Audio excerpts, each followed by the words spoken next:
Berikut merupakan pasal-pasal dakwaan dalam kasus obstruction of justice atau perintangan penyidikan Verdi Sambo CS.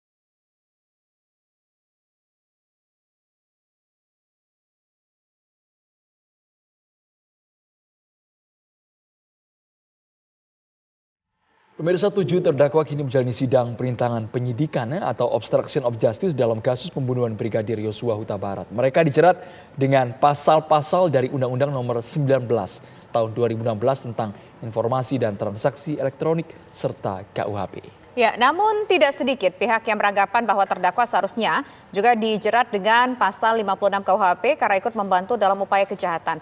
Bagaimana duduk perkara kasus perintangan penyidikan ini, pemirsa, kita akan bahas bersama dengan narasumber kami. Ada mantan Hakim Mahkamah Agung Pak Gayus Lumbun, dan juga nanti akan bergabung bersama kami kuasa hukum dari Brigjen Hendra Kurniawan, Bang Henry Yosodiningrat. Tapi saat ini kita menuju ke Prof Gayus terlebih dahulu. Prof, kalau menurut Prof, bagaimana jalannya sidang perintangan penyidikan terhadap 7 terdakwa ini, termasuk pasal-pasal yang dipergunakan? Pertama kali kalau saya membahas atau menganalisis perbuatan, di sini ada 2 kelompok orang yang harus bertanggung jawab secara masing-masing. Yang pertama terhadap orang-orang berkaitan dengan profesinya sebagai ahli atau penjual elektronik, tentu ini berbeda dengan anggota kepolisian yang katanya diberikan tugas untuk mengamankan.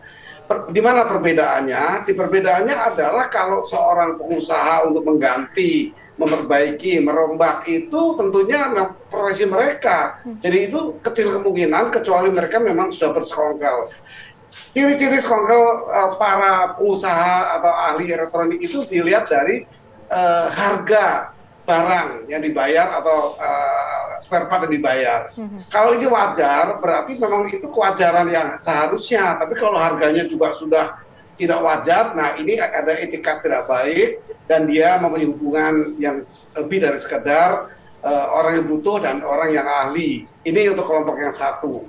Tapi kelompok yang kedua, ini anggota-anggota kepolisian yang di bawah perintah atau melaksanakan perintah. Ini ada pandangan lain juga yang masing-masing mempunyai beratnya hukuman. Kalau ini sifatnya tahu bahwa merusak ini menghentikan proses untuk didapat data dalam penegakan hukum. Ini tentu masuk pasalnya bukan sekedar merusak barang. Barangnya bisa hardware, bisa software ya. Ini dua-duanya. Softwarenya juga hilang dan mungkin sedang dicari, bahkan katanya ada tapi belum bisa dibaca. Kalau hardware-nya kan bukan persoalan sebenarnya. Bendanya kan itu dihancurkan juga tidak masalah, tetapi bisa ditemukan.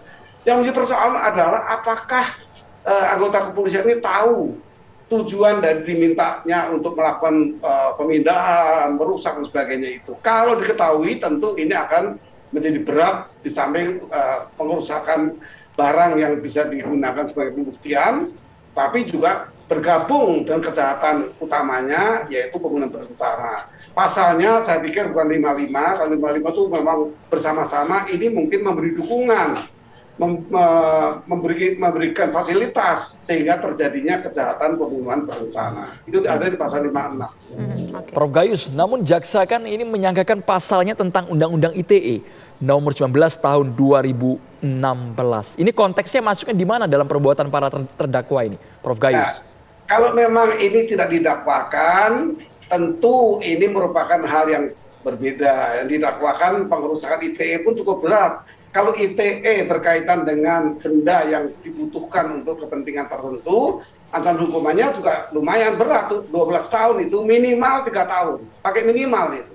Nah ini Undang-Undang ITE yang diatur pasal 49, kemudian di pasal-pasal lainnya ini saya lihat ada pasal 49, 48, 33 dan 32.